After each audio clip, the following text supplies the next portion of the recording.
Hello friends, welcome to my channel. ಬೆಳಗಿನ ತಿಂಡಿಗೆ ತುಂಬ ಕಡಿಮೆ ಟೈಮಲ್ಲಿ ಸಾಫ್ಟ್ ಆಗಿರೋವಂಥ ರವಾ ಇಡ್ಲಿ ಇನ್ಸ್ಟೆಂಟಾಗಿ ನಾವು ಹೇಗೆ ಮಾಡೋದು ಅಂತ ನೋಡೋಣ ಬನ್ನಿ. ತುಂಬ ಬೇಗ ಮಾಡ್ಕೋಬೋದು ಇಡ್ಲಿನ, ಹಾಗೆ ಲಂಚ್ ಬಾಕ್ಸ್ಗೂ ಚೆನ್ನಾಗಿರುತ್ತೆ.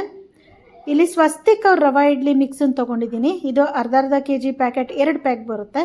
ಅರ್ಧ kg ಪ್ಯಾಕಿಂದ ನಾವು 19ರಿಂದ 20 ರವಾ ಇಡ್ಲಿನ ಮಾಡ್ಕೋಬೋದು. ರವಾ ಇಡ್ಲಿ ಮಿಕ್ಸನ್ನು ನಾವು ಈಗ ಒಂದು ಪಾತ್ರೆಗೆ ಹಾಕಿ ಇದಕ್ಕೆ ಅರ್ಧ ಲೀಟ್ರ್ ಆಗುವಷ್ಟು ಮೊಸರನ್ನ ಹಾಕ್ಕೊಳ್ಳೋಣ. ಹುಳಿ ಮೊಸರಿದ್ರೆ ಚೆನ್ನಾಗಿ ಬರುತ್ತೆ ಇಡ್ಲಿ.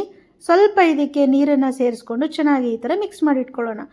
ಇದು ಆಲ್ರೆಡಿ ರೆಡಿ ಮಿಕ್ಸ್ ಆಗಿರೋದ್ರಿಂದ ಅದರಲ್ಲೇ ಒಗ್ಗರಣೆ ಎಲ್ಲನೂ ರೆಡಿಯಾಗಿರುತ್ತೆ. ಉಪ್ಪು ಎಲ್ಲನೂ ಮತ್ತೆ ಸೇರಿಸೋ ಅವಶ್ಯಕತೆ ಇಲ್ಲ. ಮೊಸರನ್ನ ಮತ್ತು ನೀರನ್ನು ಮಾತ್ರ ಸೇರಿಸ್ಕೊಂಡು ಸಣ್ಣಗೆ ಕಟ್ ಮಾಡಿರೋವಂಥ ಕೊತ್ತಂಬರಿ ಸೊಪ್ಪನ್ನು ಮಾತ್ರ ಒಂದು ಅರ್ಧ ಹಿಡಿಯಷ್ಟು ಹಾಕಿ ಚೆನ್ನಾಗಿ ಈ ಥರ ಮಿಕ್ಸ್ ಮಾಡಿಕೊಂಡು 10 ನಿಮಿಷ ನಾವು ಇದನ್ನು ಮುಚ್ಚಿಡೋಣ.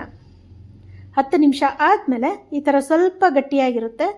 ಈಗ ಇದಕ್ಕೆ ಒಂದು ಸ್ವಲ್ಪ ನೀರನ್ನು ಸೇರಿಸ್ಕೊಂಡು ಇಡ್ಲಿಗೆ ಬೇಕಿರೋ ಅಷ್ಟು ಥಿಕ್ನೆಸ್ಸನ್ನು ನಾವು ರೆಡಿ ಮಾಡ್ಕೊಳ್ಳೋಣ. ಈ ಥರ ಚೆನ್ನಾಗಿ ಮಿಕ್ಸ್ ಮಾಡ್ಕೊಂಡಿದ್ದಾದಮೇಲೆ ಇಡ್ಲಿ ಪ್ಲೇಟಿಗೆ ಸ್ವಲ್ಪ ಎಣ್ಣೆ ಹಾಕಿ ಬ್ರಷ್ ಮಾಡಿಕೊಂಡು ಇಡ್ಲಿನ ರೆಡಿ ಮಾಡ್ಕೊಳ್ಳೋಣ. ಒಂದು 10ರಿಂದ 12 ನಿಮಿಷ ನಾವು ಬೇಯಿಸೋದಕ್ಕೆ ಇಟ್ಟರೆ ಸಾಕು. ಬ್ಯಾಚುಲರ್ಸ್ ಕೂಡ ಈ ಥರ ರೆಡಿಯಾಗಿರುವಂಥ ರೆಡಿ ಮಿಕ್ಸನ್ನು ತಂದು ಬೆಳಗಿನ ತಿಂಡಿಗೆ ತುಂಬ ಕಡಿಮೆ ಟೈಮಲ್ಲಿ ರೆಡಿ ಮಾಡ್ಕೋಬೋದು. ಮಕ್ಳಿಗೆ ಲಂಚ್ ಬಾಕ್ಸಿಗೆ ಕೂಡ ತುಂಬಾ ಟೇಸ್ಟಿಯಾಗಿಯೂ ಇರುತ್ತೆ, ಬೇಗನೂ ರೆಡಿಯಾಗುತ್ತೆ.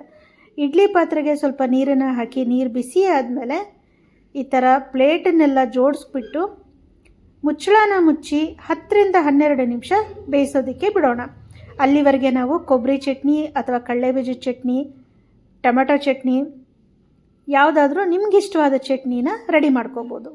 ಈಗ ಇಡ್ಲಿ ರೆಡಿಯಾಗಿದೆ. ಸ್ವಲ್ಪ ತಣ್ಣಗಾದ ಮೇಲೆ ಸ್ವಲ್ಪ ಸಾಫ್ಟಾಗಿ ಬರುತ್ತೆ. ಪ್ಲೇಟನ್ನು ತೆಗ್ದಿದ ತಕ್ಷಣ ನಾವು ಇಡ್ಲಿನ ತೆಗಿಯೋದಕ್ಕಿಂತ 1 ನಿಮಿಷ ಬಿಟ್ಟು ನಾವು ತೆಗೆದ್ರೆ ಇಡ್ಲಿ ತುಂಬ ಚೆನ್ನಾಗಿ ಬರುತ್ತೆ, ಕಟ್ಟಾಗೋದಿಲ್ಲ. ಕೊಬ್ಬರಿ ಚಟ್ನಿ ಜೊತೆಗೆ ಇಡ್ಲಿನ ಸರ್ವ್ ಮಾಡಿ. ನೋಡಿದ್ರಲ್ಲ, ತುಂಬ ಈಸಿಯಾಗಿ ಸಾಫ್ಟಾಗಿರೋವಂಥ ಇನ್ಸ್ಟೆಂಟ್ ರವಾ ಇಡ್ಲಿ ರೆಡಿಯಾಗಿದೆ. ನೀವು ಕೂಡ ಟ್ರೈ ಮಾಡಿ, ಟೇಸ್ಟ್ ಮಾಡಿ, ಹೇಗಿದೆ ಅನ್ನೋದನ್ನು ಕಮೆಂಟಲ್ಲಿ ತಿಳಿಸಿ. ನಿಮಗೆ ಈ ವಿಡಿಯೋ ಇಷ್ಟ ಆಗಿದ್ದರೆ like my channel, subscribe my channel. ಮತ್ತೆ ಮುಂದಿನ ವಿಡಿಯೋನಲ್ಲಿ ಸಿಗೋಣ. ಅಲ್ಲಿವರೆಗೆ ಥ್ಯಾಂಕ್ ಯು ಫ್ರೆಂಡ್ಸ್, ಬಾಯ್.